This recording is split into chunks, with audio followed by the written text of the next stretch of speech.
Good morning.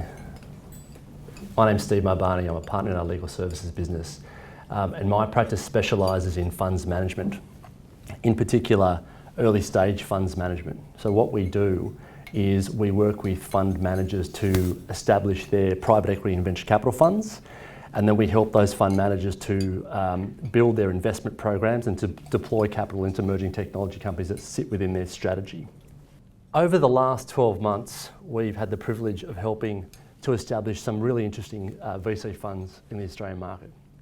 We've helped to build a fund which will be specialised in real estate technology. We've helped to build a fund which will be specialised in taking e-commerce, Australian e-commerce businesses and scaling them into Asia. And we've worked on a specialised life sciences fund. That type of increased specialisation is a very important sign of the maturation of the Australian early stage capital markets. And I'll tell you a little bit more about that later on in the presentation. So welcome development. So we're still seeing broad generalist VC funds in the market, but that specialisation is powerful. But I think the most interesting development over the last 12 months has been the interest that we're getting in venture and innovation from our corporate clients. As the boards of the major corporates, in our client base at least, across the country begin to tackle the challenges and the opportunities that are inherent in an evolving digital economy, we are seeing more and more of those boards require their executives to build into their medium and long-term strategies innovation and corporate venturing initiatives. We've obviously recently lodged an early stage venture capital limited partnership application for Australia Post and their new venture fund. We've been working, as you've heard, with NAB on their new venture fund, and I'm currently working with a number of other corporate clients to build out their corporate and innovation strategy. Can't talk about those ones at the moment, but watch this space. It's going to be a very interesting year. The point of that is that, and this is the key message I think for today's presentation, the re-emergence of corporate venturing is going to be the game changer in the early stage capital landscape this year. And not just in Australia, but globally. And that's why this year's briefing is being focused on the topic of corporate venturing. This is one of my favourite quotes. It always has been, it's still relevant today. Jack Welch, who was the chairman and CEO of General Electric in 1995, said that if the rate of change on the outside exceeds the rate of change on the inside, then the end is near. And never have those words been more relevant than they are today, because I think it's fair to say that the rate of change on the outside at the moment is significantly greater than it's been at any time in recent history. And so, in my view, a solid corporate venturing strategy will become as essential to future-proofing big business as an M&A function. And I'll pause there for a moment because I know that's going to be a contentious statement. But a corporate innovation and venturing strategy is going to become as essential to big businesses as an M&A strategy, and they're not the same thing. So what I want to do today, in the time that we have, and this is a topic of course we could spend 2 or 3 days talking about if we were going to go into detail, but in the short time we have, what I want to do today is talk you through the global growth of corporate venturing. Then I want to talk through some of the reasons why this is happening and the true power of corporate venturing.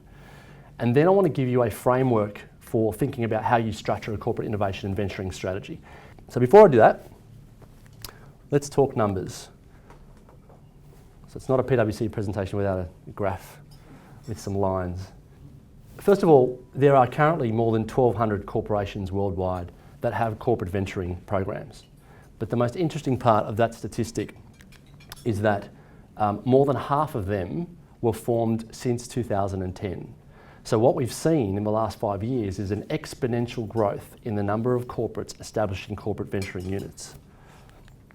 The number of deals that were done in 2014 by corporate venturing units across the, this is in the US, increased 25% year on year. That's up 55% from 2012 levels. In terms of funding volumes, corporate venturing units contributed funding which was 76% greater in 2014 to the year before, up to $12.3 billion. And that's nearly double the 2012 levels. So the amount of funding going into venture capital deals between 2012 and 2014 nearly doubled.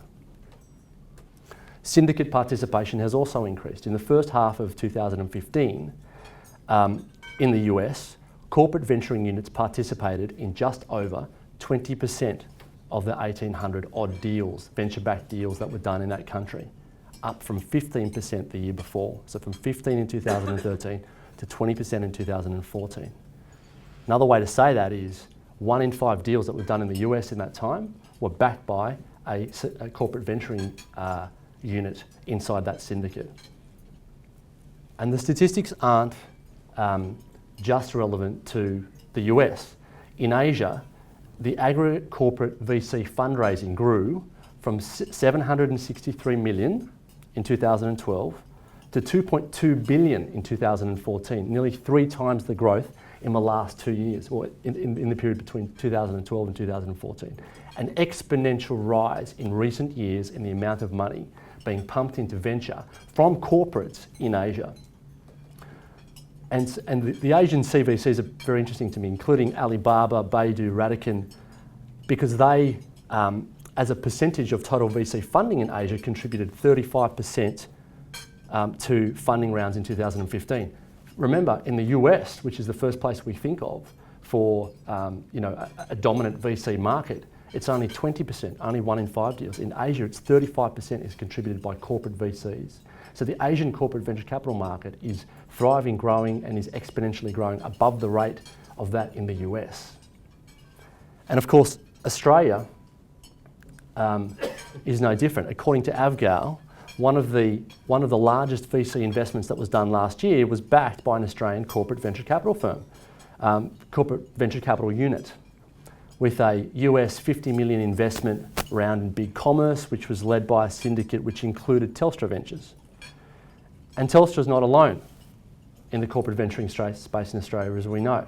Telstra is in good company. Optus, Westpac, NRMA, AMP, Woolworths, Wesfarmers, Coca-Cola, Fairfax, Cisco, and of course, in the last week, the announcement by AIG to launch a $100 million fund to focus on disruptive technologies. So more and more Australian corporates are playing an active role in the funding and the development of early stage technology businesses. So the data's clear. The number of corporate venturing units globally is up. The funding volumes contributed by those corporates to VC deals is up. The number of deals that they're participating in is up. Syndicate participation is up. And all of those things are a global trend. They're not isolated to the US or to anywhere else. So what is driving this growth? What makes corporate venturing so compelling?